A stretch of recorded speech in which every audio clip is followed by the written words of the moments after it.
ನಮಸ್ಕಾರ ಇನ್ಸೈಡ್ ಸ್ಟೋರಿಗೆ ಸ್ವಾಗತ. ನಾನು ಪೃಥ್ವಿರಾಜ್ ಹಾರ್ನಹಳ್ಳಿ. ಚಾಮರಾಜಪೇಟೆಯ ಮೈದಾನ ಇದೆಯಲ್ಲ, ಆ ಒಂದು ಮೈದಾನ ವಿವಾದದ ಸ್ವರೂಪವನ್ನ ಪಡ್ಕೊಂಡಿತ್ತು. ಅದರಲ್ಲೂ ಸ್ಪೆಷಲಿ ಸ್ವಾತಂತ್ರ್ಯೋತ್ಸವವನ್ನು ಆಚರಿಸುವಂತ ವಿಚಾರಕ್ಕೆ ಸಂಬಂಧಪಟ್ಟಂತೆ ಶುರುವಾದಂತ ವಿವಾದ ಅದಾದ್ಮೇಲೆ ಯಾರ್ದು ಈ ಸ್ವತ್ತು ಅಂತ ಶುರುವಾಯಿತು.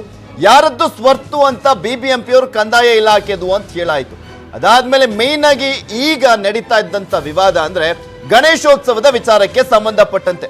ಗಣೇಶೋತ್ಸವನ್ನ ಮಾಡೇ ಮಾಡ್ತೀವಿ ಅಂತ ಹಿಂದೂಪರ ಸಂಘಟನೆಯವರು ಮತ್ತೆ ಚಾಮರಾಜಪೇಟೆ ನಾಗರಿಕ ಆ ಒಂದು ಒಕ್ಕೂಟದವರು ನಿರ್ಧಾರವನ್ನು ಮಾಡಿದ್ರು. ಸರ್ಕಾರಕ್ಕೆ ಡೆಡ್ ಲೈನ್ ಅನ್ನ ಕೂಡ ಕೊಟ್ಟಿದ್ರು. ಅದಾದ್ಮೇಲೆ ನಿನ್ನೆ ವಕ್ಫ್ ಬೋರ್ಡ್ನವರು ಇಲ್ಲಿ ಕೋರ್ಟ್ಗೆ ಅರ್ಜಿಯನ್ನ ಸಲ್ಲಿಸ್ತಾರೆ.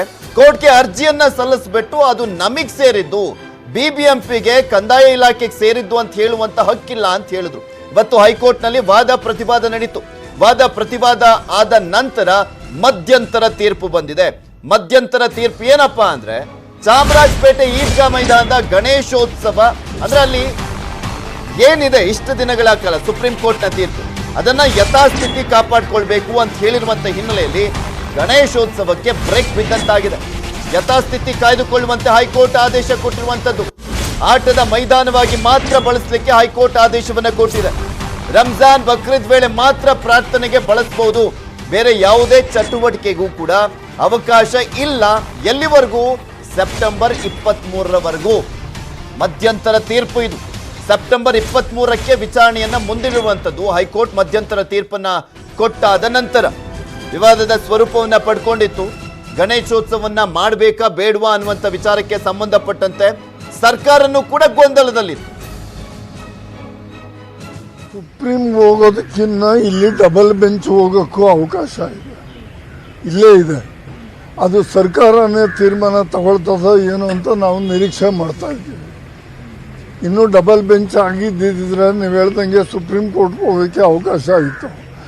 ಇಲ್ಲೇ ಅಪೀಲ್ ಹೋಗಲಿಕ್ಕೆ ಇನ್ನೂ ಪ್ರಾವಿಷನ್ ಇದೆ. ಸರ್ಕಾರ ಇದ್ರ ಬಗ್ಗೆ ಇಲ್ಲಿ ಇನ್ನೊಂದು ಮುಖ್ಯವಾಗಿ ಇವತ್ತು ಇನ್ನೂ ನಮ್ಮ ಮೇಡಮ್ ಅವರು ಇಲ್ಲೇ ಇದ್ದಾರೆ. ನಾವು ಪ್ರಮೀಳಾ ಮೇಡಮ್ ಅವ್ರನ್ನ ಕರ್ಕೊಂಡು ಹೋಗಿದ್ವಿ. ಇಲ್ಲಿ ನಮ್ಮನ್ನು ಪಾರ್ಟಿ ಮಾಡದೇ ಇರೋದ್ರಿಂದ ನಮಗಲ್ಲಿ ಆರ್ಗ್ಯೂ ಮಾಡೋಕ್ಕೆ ನಮಗೆ ಅವಕಾಶ ಸಿಕ್ಕಿಲ್ಲ. ನಾನು ಈಗ ಪ್ರಮೀಳಾ ಮೇಡಮ್ ಅವ್ರ ಹತ್ರ ಮಾತಾಡಿದಾಗ ಮುಂದಿನ ತಿಂಗಳು 24ನೇ ತಾರೀಕಿದೆ, ಅಷ್ಟರೊಳಗಡೆ ನಾವು ನಮ್ಮ ಒಕ್ಕೂಟದ ವತಿಯಿಂದ ಇಂಪ್ಲೀಡ್ ಆಗೋಕ್ಕೆ ಪ್ರಯತ್ನ ಬೀಳೋಣ, ಅರ್ಜಿ ಹಾಕೋಣ ಅಂತ ಹೇಳಿದ್ದಾರೆ. ಆವಾಗ ನಮಗೆ ಮಾತಾಡೋಕ್ಕೆ ಅವಕಾಶ ಸಿಗುತ್ತೆ. ಈಗ ನಮಗೆ ಮಾತಾಡೋಕ್ಕೆ ಅವಕಾಶ ಸಿಗಿಲ್ಲ. ಇವಾಗ ಏನಿದ್ರು ಅಡ್ವೊಕೇಟ್ ಜನರಲ್ ಅವರು ಮತ್ತು ಕಾರ್ಪೊರೇಷನ್ ಅವರು ಶ್ರೀನಿಧಿ ಅಂತ ಲಾಯರ್ ಅವರೇ ಅಷ್ಟೇ ಮಾತಾಡಿರೋದು. ನಮಗಿಲ್ಲಿ ಆರ್ಗ್ಯುಮೆಂಟ್ ಮಾಡೋಕ್ಕೆ ಇಲ್ಲಿ ಯಾವ ಅವಕಾಶನೂ ಸಿಕ್ಕಿಲ್ಲ ನಮಗೆ. ಕಾರಣ ನಾವು ಪಾರ್ಟಿ ಇಲ್ಲ, ಇದರೊಳಗೆ ಪಾರ್ಟಿ ಇಲ್ಲದೆ ಇರೋದ್ರಿಂದ ನಮಗೆ ಅವಕಾಶ ಇಲ್ಲ. ನೆಕ್ಸ್ಟ್ ಇಯರಂಗೆ ಬರೋದ್ರೊಳಗೆ ನಾವು ಇಂಪ್ಲೀಡ್ ಆಗಿ ನಾವು ಸೇರಿಕೊಂಡು ಇದ್ರ ಬಗ್ಗೆ ಆರ್ಗ್ಯುಮೆಂಟ್ ಮಾಡೋಕ್ಕೆ ಕಾನೂನುಬದ್ಧವಾಗಿ ಹೋರಾಟ ಮಾಡಲಿಕ್ಕೆ ನಾವು ಬದ್ಧರಾಗಿದ್ದೀವಿ. ಆದರೆ ಸದ್ಯಕ್ಕೆ ಗಣೇಶೋತ್ಸವನ ಮಾಡಲಿಕ್ಕೆ ಸಾಧ್ಯ ಇಲ್ಲ. ಸದ್ಯಕ್ಕೆ ಕೋರ್ಟಲ್ಲಿ ಈ ಥರ ಬಂದಮೇಲೆ ಯಥಾಸ್ಥಿತಿ ಅಂದಮೇಲೆ ಅಲ್ಲಿ ನನಗನ್ನಿಸ್ತದ ಆಟ ಆಡ್ಕೊಂಡು ಹೋಗ್ಬೋದು. ಅಷ್ಟರೊಳಗೆ ಏನಾದರೂ ಪ್ರೇಯರ್ ಬಂದರೆ ಅದೂ ಆಗ್ಬೋದು. ಬೇರೆ ಇವಾಗ ಇರೋದೇ ನಮಗೆ ವರ್ಷಕ್ಕೆ 2 ಸತಿ ಪ್ರೇಯರ್ ಮಾಡೋದು ಮತ್ತು ಆಟ ಆಡ್ಕೊಂಡು ಹೋಗೋದು ಅಂತ ಇದೆ. ಯಥಾಸ್ಥಿತಿ ಅಂದರೆ ಅಷ್ಟು ಮಾತ್ರ ಆಗ್ತದೆ, ಬೇರೆ ಇನ್ನೇನು. ಕೋರ್ಟ್ ಆದೇಶ ಕೋರ್ಟ್ ಮುಂದೆ ಅವ್ರು ಏನು ಅಪ್ಲಿಕೇಶನ್ ಹಾಕಿದ್ರು ಅದ್ರ ಮೇಲೆ ಆರ್ಡ್ರ್ ಮಾಡಿದ್ರು. ಸ್ಟ್ಯಾಟಸ್ ಕೋ ಯಥಾಸ್ಥಿತಿ ಕಾಪಾಡಿ ಅಂತ ಹೇಳಿದ್ದಾರೆ. ನಾನು ಹೇಳಿದ ಯಥಾಸ್ಥಿತಿಯಲ್ಲಿ ನಾನು MLA ಆಗಿದ್ದಾಗ ಅಲ್ಲಿ ರಾಜಕೀಯ ಭಾಷಣಗಳಾಗಿದ್ದಾವೆ. ಗಣೇಶನ ಉತ್ಸವ ಆಗಬೇಕು, ದಸರಾ ಉತ್ಸವ ಆಗಬೇಕು, ಕನ್ನಡ ರಾಜ್ಯೋತ್ಸವ ಆಗಬೇಕು, ಇವೆಲ್ಲ ಆಗಬೇಕು. ಇದು ಯಥಾಸ್ಥಿತಿ. ಈಗ ಯಥಾಸ್ಥಿತಿ ಅಂದರೆ ಖಾಲಿ ಜಾಗ ಇದೆ. ಆ ಖಾಲಿ ಜಾಗ ಹೇಗೆ ಇರೋಕ್ಕಾಗುತ್ತಾ? ಇರೋಕ್ಕಾಗೋದಿಲ್ಲ. ನನ್ನ ಪ್ರಕಾರವಾಗಿ ಎಲ್ಲ ಹಬ್ಬ ಹರಿದಿನಗಳಲ್ಲಿ ಏನೇನು ನಾವು ಮಾಡ್ತಿದ್ವೋ ಅವೆಲ್ಲ ಆಗಬೇಕು. ಏನಂದರೆ 7 ಸಂಘಟನೆಯಿಂದ ನಾವು ಈದ್ಗಾ ಮೈದಾನದಲ್ಲಿ ಗಣೇಶ ಕೊಂಡಿಸಬೇಕು ಅಂತ ಹೇಳಿ ನಮಗೆ ಮನವಿ ಪತ್ರ ಸಲ್ಲಿಸಿದ್ರು. 2 ಸಂಘಟನೆಗಳು ಇಲ್ಲಿ ಮಾಡಬೇಡಿ ಅಂತ ಹೇಳಿ ನಮಗೆ ಮನವಿ ಪತ್ರ ಕೊಟ್ಟಿದ್ದು. ಅದು 2 ಸರ್ಕಾರಕ್ಕೆ ಕಳಿಸಿದ್ದೀವಿ. ಇವತ್ತು ಏನು ಹೈಕೋರ್ಟ್ ಆದೇಶ ಬಂದಿದೆ ಅದ್ರ ಪ್ರಕಾರ ಏನು ಮಾಡಬೇಕು ಮುಂದೆ ನಾವು ಸರ್ಕಾರದ ಗಮನಕ್ಕೆ ತಂದು ಸರ್ಕಾರದ ಮಟ್ಟದಲ್ಲಿ ತೀರ್ಮಾನ ತಗೊಂತೀವಿ. ಅಲ್ಲಿ ಏನು ಅಸೋಸಿಯೇಷನ್ ರಜತ ಅಸೋಸಿಯೇಷನ್ ಅವರು ಒಂದು ರಿಕ್ವೆಸ್ಟ್ ಕೊಟ್ಟಿದ್ರು. ಆ ರಿಕ್ವೆಸ್ಟ್ ಮೇಲೆ ಒಂದು ರಿಪೋರ್ಟ್ ಹಾಕಿದ್ದೀವಿ. ಸರ್ಕಾರದಿಂದ ಸ್ಥಳ ತನಿಖೆ ಮಾಡಿ ಅದು ಯಾರ್ದು ಓನರ್ಶಿಪ್ ಇದೆ ಅಂತ ಕೇಳಿ ಒಂದು ಪತ್ರ ಬರೆದಿದ್ದಾರೆ. ಅದ್ರ ಬಗ್ಗೆ ಇನ್ನೊಂದು 2-3 ದಿನದಲ್ಲಿ ನಾವು ಯಾರ್ದು ಓನರ್ಶಿಪ್ ಇದೆ ಮತ್ತು ನಾವು ಬರೀ ಕೇಳಿದೀವಿ, ಏನಂದ್ರೆ ಏನ್ ಮಾಡ್ಬೇಕು ಅಂತ ನಾವು ಸರ್ಕಾರಕ್ಕೆ ಕೇಳಿದೀವಿ. ನಾವು ಮಾರಾಟ ಮಾಡ್ಬೇಕು ಅಂತ ನಾವೆಲ್ಲೂ ಪ್ರಸ್ತಾವನೆ ಸಲ್ಲಿಸಿಲ್ಲ ಜಿಲ್ಲಾಡಳಿತ. ಗಣೇಶೋತ್ಸವ ವಿಚಾರ ಈಗ ಬರೋದೇ ಇಲ್ಲ, ಬಿಬಿಎಂಪಿಗೆ ಯಾವುದೇ ಹಕ್ಕಿಲ್ಲ ಅಂತ ಸುಪ್ರೀಂ ಹೇಳಿತ್ತು. ಜಂಟಿ ಆಯುಕ್ತರ ವಿರುದ್ಧ ಕಾನೂನಾತ್ಮಕ ಹೋರಾಟ ಮಾಡ್ತೀವಿ ಅಂತ ವಕ್ಫ್ ಬೋರ್ಡ್ನ ಅಧ್ಯಕ್ಷ ಶಫಿ ಸಹದಿ ಹೇಳಿರುವಂಥದ್ದು. ಗಣೇಶೋತ್ಸವ ವಿಚಾರ ಈಗ ಬರೋದೇ ಇಲ್ಲ, ಇಲ್ಲಿ ಬಿಬಿಎಂಪಿಗೆ ಯಾವುದೇ ಹಕ್ಕಿಲ್ಲ ಅಂತ ಸುಪ್ರೀಂ ಹೇಳಿತ್ತು ಅಂತ ಹೇಳ್ತಾ ಇದ್ದಾರೆ. ಜಂಟಿ ಆಯುಕ್ತರ ವಿರುದ್ಧ ಕಾನೂನಾತ್ಮಕ ಹೋರಾಟ ಅಂತ ಶಫಿ ಸಹದಿ ಅವರು ಹೇಳಿದ್ದಾರೆ. ಬಿಬಿಎಂಪಿಗೆ ಹಕ್ಕು ಅಂತಲ್ಲ, ಯಾರದ್ದು ಹಕ್ಕು ಅಂತಾನೆ ಹೋಗಿರ್ಲಿಲ್ಲ ಅವತ್ತು 1964ನಲ್ಲಿ. ಅಲ್ಲಿ ಕೋರ್ಟಿಗೆ ಹೋಗಿದ್ದಂಥದ್ದೇ ನಾವು ಪ್ರಾರ್ಥನೆ ಮಾಡುವಂತ ವಿಚಾರಕ್ಕೆ ಸಂಬಂಧಪಟ್ಟಂತೆ ಅವಕಾಶ ಬೇಕು ಅನ್ನುವಂಥ ವಿಚಾರಕ್ಕೆ. ನ್ಯಾಯಾಲಯದ ನ್ಯಾಯಾಧೀಶರು ಸ್ಪಷ್ಟವಾಗಿ ಅವರಿಗೆ ತರಾಟೆಗೆ ತಗೊಂಡು ಅದಕ್ಕೆ ಸ್ಟೇ ಕೊಟ್ಟಿದ್ದಾರೆ. ಮುಂಚೆ ಹಲವಾರು 100 ವರ್ಷಗಳಿಂದ ಅಲ್ಲಿ ಹೇಗೆ ಈದ್ಗಾದಲ್ಲಿ ನಮಾಜ್ ನಡೀತಾ ಇತ್ತು ಅದು ಮಾತ್ರ ಮಾಡಬೇಕು. ಅದೇ ರೀತಿಯಲ್ಲಿ ಮಕ್ಕಳು ಆಟ ಆಡ್ತಾ ಇದ್ರು, ಅದಲ್ಲದೆ ಬೇರೆ ಯಾವುದೇ ಆಕ್ಟಿವಿಟೀಸು ಅದೇ ರೀತಿಯಲ್ಲಿ ಪ್ರಾಕ್ಟೀಸ್ ಮಾಡಬಾರದು ಅಂತ ಹೇಳಿ ಒಂದು ಇದು ತೀರ್ಮಾನ ಕೊಟ್ಟಿದೆ. ತುಂಬಾ ಸ್ವಾಗತಾರ್ಹ ತೀರ್ಮಾನ. ಅದರೊಟ್ಟಿಗೆ ಇದೇ ವಿಚಾರಕ್ಕೆ ಸಂಬಂಧಪಟ್ಟಂತೆ ಹೆಚ್ಚಿನ ಅಪ್ಡೇಟ್ಸ್ ಅನ್ನ ನೀಡ್ತಾರೆ ನಮ್ಮ ಪ್ರತಿನಿಧಿ ಗಂಗಾಧರ್ ವಾಗಟ ನೇರ ಸಂಪರ್ಕದಲ್ಲಿ ಜಾಯ್ನ್ ಆಗ್ತಾ ಇದ್ದಾರೆ. ಗಂಗಾಧರ್, ಸರ್ಕಾರನೂ ಕೂಡ ಇದೇ ರೀತಿಯಾಗಿ ತೀರ್ಪು ಬರಲಿ ಅಂತ ಎಕ್ಸ್ಪೆಕ್ಟೇಷನ್ ಇತ್ತೋ ಏನೋ ಗೊತ್ತಿಲ್ಲ. ಫೈನಲಿ ಹೈಕೋರ್ಟ್ ಈಗ ಮಧ್ಯಂತರ ತೀರ್ಪನ್ನ ಕೊಟ್ಟಿರುವಂತದ್ದು. ಎಲ್ಲೋ ಒಂದ್ ಕಡೆ ಅಹಿತಕರ ಘಟನೆ ಆಗಬಹುದಾದಂತ ಚಾನ್ಸಸ್ ಇದೆ ಅನ್ನುವಂಥದ್ರ ಬಗ್ಗೆನೂ ಕೂಡ ಸಾಕಷ್ಟು ಚರ್ಚೆ ಆಗ್ತಾ ಇತ್ತು. ಅದೆಲ್ಲದಕ್ಕೂ ಕೂಡ ಈಗ ಬ್ರೇಕ್ ಬಿತ್ತು ಅಂತ ಹೇಳ್ಬೋದಾ?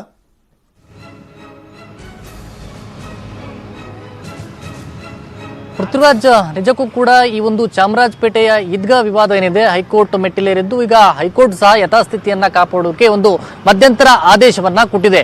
ಈ ಮೂಲಕ ಒಂದು ಕಡೆ ಸರ್ಕಾರ ಆಗಿರ್ಬೋದು ಮತ್ತೆ ಪೊಲೀಸ್ ಇಲಾಖೆಗೂ ಕೂಡ ಒಂದು ರೀತಿಯ ವರದಾನ. ಯಾಕೆ ಅಂದ್ರೆ ಏನಾದ್ರೂ ಈ ಒಂದು ವಿಚಾರ ಸಾಕಷ್ಟು ಪೊಲೀಸರಲ್ಲಿ ಒಂದು ಆತಂಕ ಜೊತೆಗೆ ಒಂದು ಎಚ್ಚರಿಕೆಯ ಒಂದು ವಿಷಯ ಆಗಿತ್ತು. ಯಾಕಂದ್ರೆ ಲಾ ಅಂಡ್ ಆರ್ಡರ್ ವಿಚಾರದಲ್ಲಿ ಯಾವುದೇ ರೀತಿ ಸಮಸ್ಯೆಗಳಾಗಬಾರ್ದು ಅಂತ ಹೇಳಿ ಒಬ್ಬರಿಂದ ಒಬ್ಬರು ಆರೋಪ ಮತ್ತೆ ಪ್ರತ್ಯಾರೋಪ ಪ್ರಚೋದನೆಗಳ ಹೇಳಿಕೆಗಳನ್ನ ಕೊಡ್ತಾ ಇದ್ರು. ಈಗ ಯಥಾಸ್ಥಿತಿಯನ್ನ ಕಾಪಾಡಿಕೊ ನಿಟ್ಟಿನಲ್ಲಿ ಹೇಳಿಕೆಯನ್ನ ಕೊಟ್ಟಿದ್ದಾರೆ. ಆದ್ರೂ ಕೂಡ ಪೊಲೀಸರು ಈದ್ಗಾ ಮೈದಾನದಲ್ಲಿ ಯಾವ ರೀತಿ ಭದ್ರತೆಯನ್ನು ಹಿಂದೆ ಕೈಗೊಂಡಿದ್ರು ಅಂದ್ರೆ ಧ್ವಜಾರೋಹಣದ ಸಂದರ್ಭದಲ್ಲಿ ಅದೇ ರೀತಿಯ ಭದ್ರತೆಯನ್ನು ಈಗಲೂ ಕೂಡ ಕೈಗೊಂಡಿರುವಂತದ್ದು. ನಾವೀಗ ಈದ್ಗಾ ಮೈದಾನದ ಬಳಿ ಇದ್ದೇವೆ. ಆದ್ರೆ ಪೊಲೀಸರು ಈ ರೀತಿಯ ಒಂದು ಮಧ್ಯಂತರ ಆದೇಶ ಬಂದ್ರು ಕೂಡ ಏನಂದ್ರೆ ಚಾಮರಾಜಪೇಟೆಯ ಒಂದು ಮೈದಾನ ಏನಿದೆ, ಮೈದಾನ ಮಕ್ಕಳ ಆಟದ ಮೈದಾನವಂತೆ ಯಥಾಸ್ಥಿತಿಯನ್ನ ಕಾಪಾಡಿಕೊಳ್ಬೇಕು ನಿಟ್ಟಿನಲ್ಲಿ, ಜೊತೆಗೆ ಏನು ವರ್ಷದಲ್ಲಿ 2 ಬಾರಿ ಬಕ್ರೀದ್ ಮತ್ತೆ ರಂಜಾನ್ಗೆ ಪ್ರಾರ್ಥನೆಗೆ ಅವಕಾಶ ಏನಿದೆ ಅಷ್ಟಕ್ಕೆ ಮಾತ್ರ, ಜೊತೆಗೆ ಶುಕ್ರವಾರ ಯಾವುದೇ ರೀತಿ ಇಲ್ಲಿ ಸೇರುವಂತಿಲ್ಲ ಅನ್ನೋ ಬಗ್ಗೆ ಕೂಡ ಒಂದು ಆದೇಶ ಇದೆ. ಈ ನಿಟ್ಟಿನಲ್ಲಿ ಪೊಲೀಸರು ಅಂದ್ರೆ ಯಾವುದೇ ರೀತಿ ಆದೇಶದ ಹೊರತಾಗಿಯೂ ಕೂಡ ಮತ್ತೊಂದು KSRPಯನ್ನ ಕರೆಸ್ಕೊಂಡಿದ್ದಾರೆ. ಯಾಕಂದ್ರೆ ಇಲ್ಲಿ ಏನಾದ್ರು ಬೇರೆ ರೀತಿಯ ಒಂದು ಗುಂಪುಗಾರಿಕೆ ಗುಂಪು ಸೇರುವಂತದ್ದಾಗಿರ್ಬೋದು, ಚರ್ಚೆಗಳು ಮಾಡುವಂತದ್ದಾಗಿರ್ಬೋದು, ಯಾರಾದ್ರೂ ಬಂದ್ರೆ ಸಮಸ್ಯೆ ಆಗಬಾರ್ದು ನಿಟ್ಟಿನಲ್ಲಿ ಈಗ ಖುದ್ದಾಗಿ ಇನ್ಸ್ಪೆಕ್ಟರ್ ಕೂಡ ಚಾಮರಾಜಪೇಟೆ ಇನ್ಸ್ಪೆಕ್ಟರ್ ಆಗಿರ್ಬೋದು 2 KSRP ವ್ಯಾನ್ಗಳನ್ನ ಈದ್ಗಾ ಮೈದಾನ ಹಾಕಿದ್ದಾರೆ. ಮಕ್ಕಳು ಕೂಡ ಇಲ್ಲಿ ಈ ಗ್ರೌಂಡ್ ಅಲ್ಲಿ ಆಟ ಆಡ್ತಾ ಇರುವಂತದ್ದು. ಸುತ್ತಲೂ ಕೂಡ ಏನು ಮೊನ್ನೆ ಧ್ವಜಾರೋಹಣ ಸಂದರ್ಭದಲ್ಲಿ ಹಾಕೊಂಡಿದ್ದಂತಹ ಬ್ಯಾರಿಕೇಡ್ ಏನಿದೆ ಅದನ್ನು ಇನ್ನೂ ಕೂಡ ತೆರವು ಮಾಡಿಲ್ಲ. ಇದು 30ನೇ ತಾರೀಕಿನವರೆಗೂ ಕೂಡ ಇದೇ ರೀತಿ ಏನು ಅಂದ್ರೆ ಗಣೇಶನ ಹಬ್ಬ ಮುಗಿಯೋದವರೆಗೂ ಕೂಡ ಯಾರಿಗೂ ಒಳಗಡೆ ಅನುಮಾನಿತ ವ್ಯಕ್ತಿಗಳಿಗೆ ಅಲೋವಿಲ್ಲ. ಒಳಗಡೆ ಕೇವಲ ಪೊಲೀಸರ ಸುಪರ್ದಿಯಲ್ಲಿ ಇನ್ನೂ ಕೂಡ ಮೈದಾನ ಇರುವಂತದ್ದು. ಜೊತೆಗೆ ಕಮಿಷನರ್ ಕೂಡ ಖುದ್ದಾಗಿ ಒಂದು ಸೂಚನೆಯನ್ನ ಕೊಟ್ಟಿದ್ದಾರೆ. ಇದೇ ರೀತಿಯ ಭದ್ರತೆಯನ್ನ ಮುಂದುವರಿಸಿಕೊಳ್ಬೇಕು. ಒಂದು ವೇಳೆ ಅನುಮಾನಿತರ ವ್ಯಕ್ತಿಗಳು ಆಗಿರ್ಬೋದು ಅಥವಾ ಯಾರಾದ್ರೂ ಬಂದಂತಹ ಸಂದರ್ಭದಲ್ಲಿ ಅಂತವ್ರ ಮೇಲೆ ನಿಗಾ ವಹಿಸಬೇಕು ಅನ್ನೋ ನಿಟ್ಟಿನಲ್ಲಿ ಸೂಚನೆಯನ್ನ ಕೊಟ್ಟಿದ್ದಾರೆ. ಇದನ್ನು ಹೊರತಾಗಿಯೂ ಕೂಡ ಈಗ ಏನು ಪ್ರಮುಖವಾಗಿ ಚಾಮರಾಜಪೇಟೆಯ ವೇದಿಕೆ ನಾಗರಿಕರ ಒಕ್ಕೂಟ ವೇದಿಕೆಯ ಅಧ್ಯಕ್ಷ ಆಗಿರುವಂತಹ ರಾಮೇಗೌಡರು ಕೂಡ ಹೇಳಿರುವಂತದ್ದು ಅಂದ್ರೆ ಈ ರೀತಿ ಏನು ಫಸ್ಟ್ ಬೆಂಚ್ ಅಲ್ಲಿ ಹೈಕೋರ್ಟ್ ಅಲ್ಲಿ ಒಂದು ಮಧ್ಯಂತರ ಆದೇಶ ಆಗಿದೆ, ಅದನ್ನ ನಾವು ಸ್ವಾಗತವನ್ನ ಮಾಡ್ತೀವಿ. ಆದ್ರೆ ಮುಂದಿನ ದಿನಗಳಲ್ಲಿ ಯಾವ ರೀತಿ ಕಾನೂನು ಹೋರಾಟವನ್ನ ಮಾಡಬೇಕು, ಯಾಕಂದ್ರೆ ಸೆಪ್ಟೆಂಬರ್ 23ಕ್ಕೆ ಅರ್ಜಿ ವಿಚಾರಣೆ ಮುಂದೂಡಿಕೆ ಆಗಿರುವಂತದ್ದು, ಅದುವರೆಗೂ ಕೂಡ ಯಾವ ರೀತಿ ಹೋರಾಟವನ್ನ ಮಾಡಬೇಕು, ಅದು ಸುಪ್ರೀಂ ಕೋರ್ಟ್ ಅಪೀಲ್ ಹೋಗೋ ಮುಂಚೆ ನಾವು ಸೆಕೆಂಡ್ ಬೆಂಚ್ಗೂ ಕೂಡ ಅಪೀಲ್ ಹೋಗುವಂತ ಸಾಧ್ಯತೆಗಳಿದ್ದಾವೆ. ಹೀಗಾಗಿ ಅದರ ಬಗ್ಗೆ ಕೂಡ ನಾವು ಹಿರಿಯ ವಕೀಲರ ಜೊತೆ ಚರ್ಚೆಯನ್ನ ಮಾಡ್ತೀವಿ. ಅಂತರ ಕಾನೂನು ಹೋರಾಟವನ್ನ ಈ ಮೂಲಕವಾಗಿ ಮಾಡ್ತೀವಿ. ಯಾಕಂದ್ರೆ ನಾವು ಹಿಂದೆ ಕೂಡ ಈ ಹೋರಾಟ ಮಾಡಿದ್ದಕ್ಕೆ ಅಲ್ಲಿ ಧ್ವಜಾರೋಹಣ ಮಾಡಲಾಯಿತು ಅನ್ನೋದ್ರ ಬಗ್ಗೆ ಅವರು ಸ್ಪಷ್ಟನೆಯನ್ನ ಕೊಡ್ತಾ ಇರುವಂತದ್ದು. ಈಗ ಇರುವಂತದ್ದು ಯಥಾಸ್ಥಿತಿಯನ್ನ ಕಾಪಾಡಬೇಕು ಈದ್ಗಾ ಮೈದಾನದಲ್ಲಿ. ಜೊತೆಗೆ ಅವರಿಗೆ ಈ ವರ್ಷದಲ್ಲಿ 2 ಬಾರಿ ಅಂತ ಅಂದ್ರೆ ಅವ್ರಿಗೆ ಒಂದು ಪ್ರಾರ್ಥನೆ ಮಾಡೋದಕ್ಕೆ ನಿಟ್ಟಿನಲ್ಲಿ ಹೇಳಿಕೆ ಕೊಟ್ಟಿರುವಂತದ್ದು, ಜೊತೆಗೆ ಆದೇಶವನ್ನ ಕೊಟ್ಟಿರುವಂತದ್ದು. ಆದ್ರೆ ಈ ಬಾರಿ ಅಂದ್ರೆ ಪ್ರಮುಖವಾಗಿ ಗಣೇಶೋತ್ಸವಕ್ಕೆ ಏನಿತ್ತು ಅಂದ್ರೆ ಯಥಾಸ್ಥಿತಿಯನ್ನ ಕಾಪಾಡಬೇಕು ಅಂದ್ರೆ ಅದರ ಅರ್ಥ ಬಂದು ಅಂದ್ರೆ ಇಲ್ಲಿ ಯಾವುದೇ ರೀತಿ ಗಣೇಶೋತ್ಸವ ಆಚರಣೆ ಮಾಡೋದಿಲ್ಲ, ಮಕ್ಕಳ ಆಟದ ಮೈದಾನವಾಗಿ ತೆಗೆದುಕೊಳ್ಬೇಕು ನಿಟ್ಟಿನಲ್ಲಿ ಆ ಒಂದು ಆದೇಶದ ಇರುವಂತದ್ದು. ಈಗ ಸದ್ಯ ಅದರ ಆರ್ಡರ್ ಕಾಪಿ ಬಂದಂತ ಬಳಿಕ ಆರ್ಡರ್ ಅಲ್ಲಿ ಏನೆಲ್ಲ ಅಂಶಗಳು ಉಲ್ಲೇಖ ಆದಂತ ಅದರ ಬಗ್ಗೆ ಕೂಡ ಸ್ಪಷ್ಟನೆ ಆಗುತ್ತೆ. ಆದ್ರೆ ಸರ್ಕಾರಕ್ಕೆ ಮನವಿಯನ್ನ ಮಾಡ್ತಾನೆ ಇದ್ರು ಚಾಮರಾಜಪೇಟೆ ಚಮ್ರಾಜಪೇಟೆ ನಾಗರಿಕ ಒಕ್ಕೂಟದವರು ಮತ್ತೆ ಹಿಂದೂ ಸಂಘಟನೆಯವರು ಶಾಸಕರು ಕೂಡ ಒತ್ತಾಯವನ್ನ ಮಾಡ್ತಾ ಇದ್ರು, ಬಿಜೆಪಿ ಶಾಸಕರು. ಆದ್ರೆ ಸರ್ಕಾರ ಇದುವರೆಗೂ ಕೂಡ ಡಿಸಿಷನ್ ಅನ್ನ ತಗೊಂಡಿರಲಿಲ್ಲ, ಹಿಂದೆ ಮುಂದೆ ನೋಡ್ತಾ ಇತ್ತು, ಏನು ಮಾಡಬೇಕು ಅನ್ನುವಂಥ ಗೊಂದಲ ಕೂಡ ಇತ್ತು. ಈಗ ಕೋರ್ಟ್ ತೀರ್ಪು ಕೊಟ್ಟಿರುವಂತ ಹಿನ್ನೆಲೆಯಲ್ಲಿ ಸರ್ಕಾರನೂ ಎಲ್ಲೋ ಒಂದು ರೀತಿಯಾಗಿ ಈಗ ನಿರಾಳ ಆಯ್ತಾ ಅಂತ ಹೇಳ್ಬೋದಾ? ಅವರಿಗೂ ಕೂಡ ಬೇಕಾಗಿದ್ದಿದ್ದೆ ಅಂತ.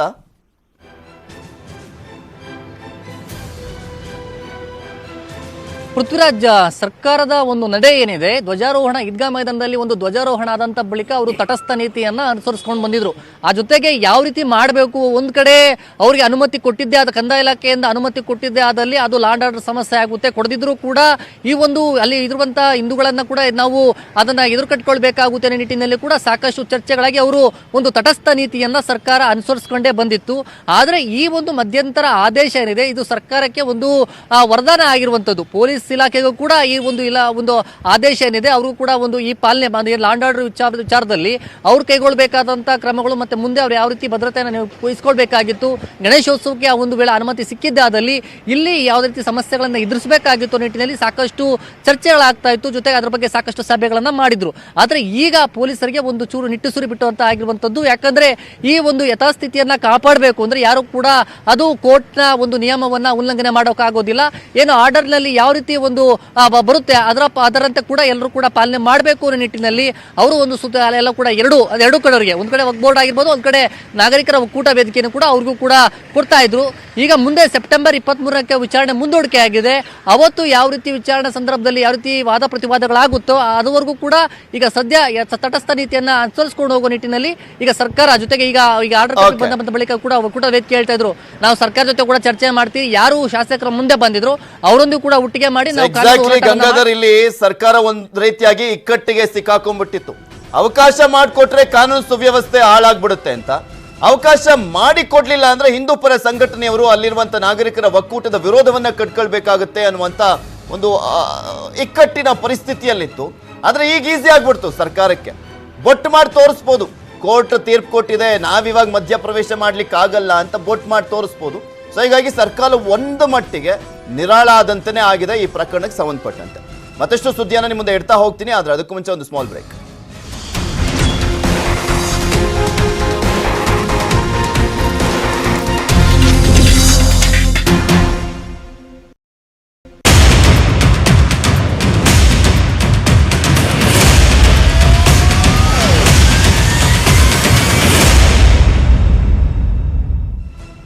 Welcome back. ಸರ್ಕಾರಕ್ಕೆ ಮತ್ತೊಂದು ಸುತ್ತಿನ 40% ಕಮಿಷನ್ ತಲೆಬಿಸಿ. ಕೆಂಪಣ್ಣ ಸಿದ್ದರಾಮಯ್ಯ ಭೇಟಿ ಬೆನ್ನಲ್ಲೇ ಸರ್ಕಾರಕ್ಕೆ ಟೆನ್ಷನ್ ಮನೆ ಮಾಡಿ ಕೆಂಪಣ್ಣ ವಿರುದ್ಧ ತೋಟಗಾರಿಕಾ ಸಚಿವ ಮುನಿರತ್ನ ಕೆಂಡಾಮಂಡಲರಾಗಿದ್ದಾರಂತೆ. ಕೆಂಡಾಮಂಡಲರಾಗಿ ಏನೂ ಆಗಬೇಕಾಗಿಲ್ಲ. ನಿಮಗೆ ನಿಜಕ್ಕೂ ಕೂಡ ಅವ್ರು ಹೇಳ್ತಾ ಇರೋದು ಸುಳ್ಳು ಅನ್ಸಿದ್ರೆ ಮಾನನಷ್ಟ ಮೊಕದ್ದಮೆ ಹಾಕಬೇಕು. ಆದರೆ ಕ್ಷಮೆ ಕೇಳಲಿಕ್ಕೆ 7 ದಿನ ಅವಕಾಶ ಅಂತಲೂ ಹೇಳ್ತಾ ಇದ್ದಾರೆ ಮುನಿರತ್ನ ಅವರು. ಅವರೀಗ ಆಲ್ರೆಡಿ 1 ವರ್ಷದಿಂದನೂ ಇದನ್ನೇ ಹೇಳ್ತಾ ಇದ್ದಾರೆ ಕೆಂಪಣ್ಣ ಅವರು. ಆದ್ರೂ ಕೂಡ ಸರ್ಕಾರ ಸೈಲೆಂಟ್ ಆಗೇ ಇತ್ತು. ಕೆಂಪಣ್ಣ ವಿರುದ್ಧ ಮಾನನಷ್ಟ ಮೊಕದ್ದಮೆ ಹಾಕ್ತೇನೆ, ಕೆಂಪಣ್ಣ ನಮ್ಮ ವಿರುದ್ಧ ಮಾಡಿರುವಂತಹ ಆರೋಪಕ್ಕೆ ದಾಖಲೆ ಕೊಡ್ಲಿ, 7 ದಿನಗಳಲ್ಲಿ ಕ್ಷಮೆ ಕೇಳದಿದ್ದಲ್ಲಿ ಮಾನನಷ್ಟ ಮೊಕದ್ದಮೆ ಹೂಡ್ತೇನೆ ಅಂತ ಮುನಿರತ್ನ ಅವರು ಹೇಳಿದ್ದಾರೆ. ಕೆಂಪಣ್ಣ ಅವರು ಏನ್ ಮಾತನಾಡಿದ್ದಾರೆ, ಮುನಿರತ್ನ ಅವರು ಅದಕ್ಕೆ ಯಾವ ರೀತಿಯ ತಿರುಗೇಟನ್ನ ಕೊಟ್ಟಿದ್ದಾರೆ ನೋಡ್ಕೊಂಬ. ಡಿಸ್ಟ್ರಿಕ್ಟ್ ಮಿನಿಸ್ಟ್ರೇ ದುಡ್ಡು ಕಲೆಕ್ಟ್ ಮಾಡಕ್ ಹೋದ್ರೆ ಇನ್ಯಾವ್ದಾರ ಯಾರು ಸರ್ ಅದು ಜಿಲ್ಲಾ ಉಸ್ತುವಾರಿ ಸಚಿವರು ನೇರವಾಗಿ ಹೇಳಿ ಸರ್ ಮಾಧ್ಯಮ ಸರ್ ಕೋಲಾರ ಸರ್ ಕೋಲಾರ ಹೇಳಿ ನೇರವಾಗಿ ಹೇಳಿ ಸರ್ ಯಾರು ಸರ್ ಕೋಲಾರ ಹೇಳಿ ನೇರವಾಗಿ ಹೇಳಿ ಹೇಳಿ ನೇರವಾಗಿ ಹೇಳಿ ನೀವು ಕೋಲಾರ ಡಿಸ್ಟ್ರಿಕ್ಟ್ ಮಿನಿಸ್ಟ್ರು ನೀವು ಕಲೆಕ್ಟ್ ಮಾಡ್ಕೊಂಡು ಕೊಡದೇ ಇದ್ರೆ ನಿಮ್ಮ ಎಕ್ಸಿಕ್ಯೂಟಿವ್ ಇಂಜಿನಿಯರ್ ಸಸ್ಪೆಂಡ್ ಮಾಡ್ತೀನಿ ಅಂತ. ಆಮೇಲೆ ಮಿಷನರಿ 3 ವರ್ಷದಿಂದ ಕೆಲಸ ಮಾಡಿರೋದು ಮಿಷನರಿ ತಂದು ಚೆಕ್ ಮಾಡುತ್ತೀನಿ ಸರ್. ಇನ್ನು ಪೇಮೆಂಟೇ ಮಾಡಿಲ್ಲ 3 ವರ್ಷದಿಂದ. ಅವ್ರು ಮಿಷನರಿ ಏನ್ ಮಾಡ್ತಾರೆ? ಈ ಅಪ್ಪ ಕಾಂಟ್ರಾಕ್ಟರ್ ಆಗಿದ್ದಾನಲ್ಲ, ರಾಜಾನಗರದಲ್ಲಿ ಎಷ್ಟು ಕೆಲಸ ಮಾಡಿದ್ದಾರೆ? 10 ವರ್ಷ 10,000 ಕೋಟಿ ಕೆಲಸ ಮಾಡಿದ್ದಾರೆ ಒಂದು 2 ಟರ್ಮಲ್ಲಿ. ಏನು RR ನಗರ ಇಂಪ್ರೂವ್ ಆಗಿದೆ. ಒಬ್ಬರ ಮೇಲೆ ಭಾಳ ನೊಂದ ಮನಸ್ಸಿನಿಂದ ಒಬ್ಬ ಗುತ್ತಿಗೆದಾರನಾಗಿ ಬಂದಂಥವು ನಾನು ಇವತ್ತು ಆ ಸಂಘದ ಮೇಲೆ ನಾನು ಒಂದು ಮಾನನಷ್ಟ ಮೊಕದ್ದಮೆ ಹೂಡುವಂಥ ಪರಿಸ್ಥಿತಿ ನನಗೆ ಬಂದಿದೆ. ಭಾಳ ನೊಂದ ಮನಸ್ಸಿನಿಂದ ನಾನು ಇದನ್ನು ಮಾಡಬೇಕಾಗಿದೆ. ಇದನ್ನು ಹೀಗೆ ಬಿಟ್ಟರೆ ರಾಜ್ಯದ ಜನತೆಗೆ ಒಂದು ತಪ್ಪು ಸಂದೇಶ ಹೋಗುತ್ತೆ, ಅದು ಹೋಗಬಾರ್ದು. ಅದಕ್ಕೋಸ್ಕರ ಸುಮಾರು 50 ಕೋಟಿಗಳ ಒಂದು ಮಾನನಷ್ಟ ಮೊಕದ್ದಮೆನ Karnataka state contractor association number 66, 5ನೇ ಮುಖ್ಯ ರಸ್ತೆ, ಚಾಮರಾಜಪೇಟೆ, ಬೆಂಗಳೂರು 18. ಈ ಸಂಘದಲ್ಲಿ ಇರ್ತಕ್ಕಂಥ ಎಲ್ಲ ಅಧ್ಯಕ್ಷರು, ಉಪಾಧ್ಯಕ್ಷರು, ಖಜಾಂಚಿಗಳು ಎಲ್ರಿಗೂ ಸೇರಿಸಿ, ಪ್ರಧಾನ ಕಾರ್ಯದರ್ಶಿಗಳು, ಪ್ರತಿಯೊಬ್ಬರು ಎಲ್ರಿಗೂ ಸೇರಿ 50 ಕೋಟಿ ಹಾಕ್ತೀನಿ ಎಲ್ಲರ ಮೇಲೂ. ಯಾಕಂದ್ರೆ ಇನ್ನು ಈ ವಿಚಾರಕ್ಕೆ ಸಂಬಂಧಪಟ್ಟಂತೆ ಎಚ್ ಡಿ ಕುಮಾರಸ್ವಾಮಿ ಅವರು ಮಾತನಾಡಿದ್ದಾರೆ. ಯಾರಿಗಿದೆ ಮಾನ ಮೊಕದ್ದಮೆ ಹಾಕೋದಕ್ಕೆ? ಶಾಸಕರಾಗುವುದಕ್ಕೂ ಕೂಡ ಮೊದಲು ಇವರೇ ಗುತ್ತಿಗೆದಾರ ಆಗಿದ್ರು. ಮುನಿರತ್ನ ಅವ್ರ ಬಗ್ಗೆ ಮಾತನಾಡಿದ್ದು ಕುಮಾರಸ್ವಾಮಿ ಅವರು. ಮಾನಷ್ಟ ಮೊಕದ್ದಮೆ ಹಾಕ್ತೀನಿ ಅಂತ ಮುನಿರತ್ನಗೆ ಕುಮಾರಸ್ವಾಮಿ ಅವರು ಟಾಂಗ್ ಕೊಟ್ಟಿದ್ದಾರೆ. ಯಾರಿಗಿದೆ ರೀ ಮಾನ ಅಂತ? ಗುತ್ತಿಗೆದಾರರಾಗಿದ್ದಂತ ಸಂದರ್ಭದಲ್ಲಿ ಒಂದು ಮಗು ಸತ್ತು ಹೋಯಿತು. ಆ ಕೆಲಸ ಮಾಡಿದ್ದು ಇವರೇ ಅಲ್ವಾ? ಕುಮಾರಸ್ವಾಮಿ ಪ್ರಶ್ನೆಯನ್ನು ಮಾಡಿದ್ದಾರೆ. ಕಮಿಷನ್ ತೆಗೆದುಕೊಳ್ಳೋದ್ರಲ್ಲಿ ಕಾಂಗ್ರೆಸ್, ಬಿಜೆಪಿ ಯಾರೂ ಹೊರತಲ್ಲ ಅಂತ ಹೇಳಿದ್ದಾರೆ.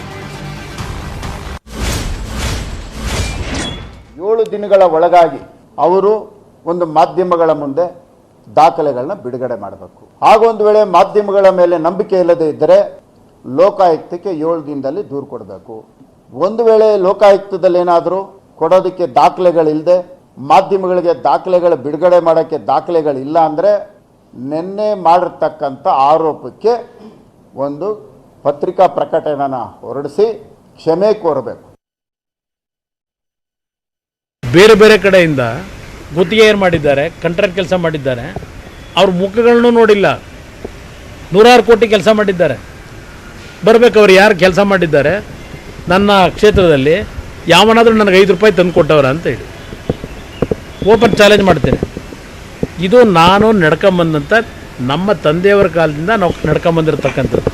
ಇಲ್ಲಿ ಕೆಂಪಣ್ಣ ಅವರು ನಿಜವಾದಂಥ ಮಾಹಿತಿಗಳನ್ನು ಕೊಟ್ಟರೆ ವಿಧಾನಸಭೆಯಲ್ಲಿ ಓಪನ್ ಆಗಿ ಚರ್ಚೆ ಮಾಡ್ಲಿಕ್ಕೆ ನಾನು ತಯಾರಾಗಿದ್ದೇನೆ.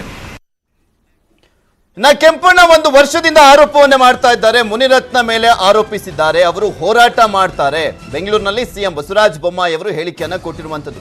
ಇಷ್ಟು ದಿನ ಯಾವೊಬ್ಬ ಸಚಿವರ ಮೇಲೆ ಆರೋಪಿಸಿಲ್ಲ ಅಂತ ಮುಖ್ಯಮಂತ್ರಿಗಳು ಹೇಳ್ತಾ ಇದ್ದಾರೆ. ಬಟ್ ಅದು ಸುಳ್ಳು. ಇದಕ್ಕೂ ಮುಂಚೆನೂ ಕೂಡ ಒಬ್ಬರು ಸಚಿವರ ಮೇಲೆ ಆರೋಪವನ್ನ ಮಾಡಿದ್ರು ಕೆಂಪಣ್ಣ ಅವರು. ಈಗ ಮುಚ್ಚಾಕೊಳ್ಳೋ ಕೆಲಸ ಮಾಡ್ತಿದ್ದಾರೆ ಬೊಮ್ಮಾಯಿ ಅವರು. ಈಗ ಸಚಿವ ಮುನಿರತ್ನ ಮೇಲೆ ಆರೋಪ ಮಾಡಿದ್ದಾರೆ. ಇಷ್ಟು ದಿನ ಮಾಡಿರಲಿಲ್ಲ ಯಾರ ಸಚಿವರ ಮೇಲೂ ಕೂಡ ಅಂತ ಹೇಳ್ತಾ ಇರುವಂತದ್ದು. ಏನ್ ಮಾತನಾಡಿದ್ರು ನೋಡ್ಕೊಂಬರೋಣ. ಫಸ್ಟ್ ಆಫ್ ಆಲ್ ಯಾವುದಾದ್ರೂ ಒಂದು ಪ್ರಕರಣ ಇದ್ದರೆ ಕಂಪ್ಲೇಂಟ್ ಇರಬೇಕು, ಅಕ್ಯೂಸ್ಡ್ ಇರಬೇಕು, ಮತ್ತು ಯಾವ ರೀತಿ ಆಗಿದೆ ಅನ್ನುವಂಥದ್ದು ಸಾಕ್ಷಿ ಆಧಾರಗಳಿರಬೇಕು. ಸುಮ್ಮನೆ ಪದೇ ಪದೇ ಇದನ್ನು ಹೇಳೋದ್ರಿಂದ ಏನಂದರೆ ಇದು ಸಂಪೂರ್ಣವಾಗಿ ರಾಜಕೀಯ ಪ್ರೇರಿತವಾಗಿದೆ. ಎಲ್ಲ 1 ವರ್ಷ ಆಯ್ತು ರೀ. ಅರೆ ಈಗ ಫಸ್ಟ್ ಟೈಮ್ ಅವ್ರ ಸಚಿವರ ಹೆಸರು ಇಷ್ಟು ದಿವಸ ಯಾರಂತಲೇ ಅವರು ಆಪಾದನೆ ಮಾಡಿರಲಿಲ್ಲ. ಜನರಲ್ಲ ವೇಗಾಗಿ ಹೇಳಿದರು. ಯಾರೋ ನಿಖರವಾಗಿ ಹೇಳಿದರೆ ಮಾಡ್ಬೋದು. ಈಗ ನಿನ್ನೆ ಹೇಳಿದ್ದಾರೆ. ಅದಕ್ಕೆ ನಮ್ಮ ಸಚಿವ ಮುನಿರತ್ನವ್ರು ಹೇಳಿದ್ದಾರೆ, ಡಿಫ್ಯಾಮೇಷನ್ ಕೇಸು ಹಾಕ್ತೇನೆ, ಅವ್ರು ಹೇಳಿದ್ದನ್ನು ನಾನು ತನಿಖೆಯನ್ನು ಅವ್ರು ಬೇಡ ಅಂದ್ರೂ ನಾನು ಮಾಡಿಸ್ತೇನೆ ಅಂತ ಅವ್ರು ಹೇಳಿದ್ದಾರೆ. ಹೀಗಾಗಿ ಮುಂದೆ ಇದು ಕ್ರಮ ಜರುಗಿಸ್ತದೆ. ಜನ ಎಲ್ಲ ಅರ್ಥ ಮಾಡ್ಕೊಳ್ತಾರೆ. ಆಧಾರರಹಿತವಾಗಿ ಒಬ್ಬ ರಾಜಕಾರಣಿ ಥರ ಕಾಂಟ್ರಾಕ್ಟರು ಅವರು ಕೆಲಸವನ್ನು ಸರಿಯಾಗಿ ಮಾಡಿಕೊಂಡು ಹೋಗುವಂಥ ಕೆಲಸ ಜವಾಬ್ದಾರಿ ಅವ್ರದ್ದು ಕೂಡ ಇದೆ. ಅದನ್ನು ಬಿಟ್ಟು ಇದೆಲ್ಲದ್ರ ಬಗ್ಗೆ ಮತ್ತಷ್ಟು ಡೀಟೇಲ್ಸ್ ಅನ್ನ ನೀಡ್ತಾರೆ ನಮ್ಮ ಪೊಲಿಟಿಕಲ್ ಬ್ಯೂರೋ ಮುಖ್ಯಸ್ಥರಾಗಿರುವಂತ ಚಿದಾನ್ ಪಟೇಲ್ ನಮ್ಮ ಜೊತೆ ನೇರ ಸಂಪರ್ಕದಲ್ಲಿ ಜಾಯ್ನ್ ಆಗ್ತಾ ಇದ್ದಾರೆ. ಚಿದಾನ್ ಪಟೇಲ್, ಇದು ಹೆಂಗಾಗ್ಬಿಟ್ಟಿದೆ ಅಂದ್ರೆ ಆವು ಸಹ ಎಲ್ಲ ಕೋಲು ಮುರಿಯಲ್ಲ ಅಂತಾರಲ್ಲ ಹಂಗೆ. ಈಗ ಸರ್ಕಾರದ ಮೇಲೆ ಮೇಯ್ನ್ ಆಗಿ ಆರೋಪ ಮಾಡ್ತಾ ಇದ್ದಾರೆ ಕೆಂಪಣ್ಣ. ಹೌದು, ಅದರ ಜೊತೆಗೆ ಎಲ್ಲ 224 ಶಾಸಕರಿಗೂ ಕೂಡ ಕಮಿಷನ್ ಪಡಿತಾರೆ ಅಂತನೂ ಕೂಡ ಹೇಳಿದ್ದಾರೆ. ಆಮೇಲೆ ಈ ಹಿಂದೆ ಎಲ್ಲಾ ಸರ್ಕಾರಗಳು ಸಚಿವರುಗಳಿದ್ದಂತ ಸಂದರ್ಭದಲ್ಲಿ ಆಮೆಗತಿಯಲ್ಲಿ ಸಾಕ್ತಾ ಇತ್ತು ಭ್ರಷ್ಟಾಚಾರ, ಈಗ ಶರವೇಗ ಅಂತ ಹೇಳಿರುವಂತದ್ದು. ಅಂದ್ರೆ ಎಲ್ಲಾ ಮುಖ್ಯಮಂತ್ರಿಗಳು ಕೂಡ ಭ್ರಷ್ಟಾಚಾರ ಮಾಡ್ತಿದ್ರು ಅಂತಾನೆ ಅರ್ಥ ಅಲ್ವಾ? ಯಾರಿಗಾದ್ರೂ ನೈತಿಕತೆ ಅನ್ನುವಂಥದ್ದು ಇದೆಯಾ ಭ್ರಷ್ಟಾಚಾರದ ಬಗ್ಗೆ ಮಾತಾಡ್ಲಿಕ್ಕೆ?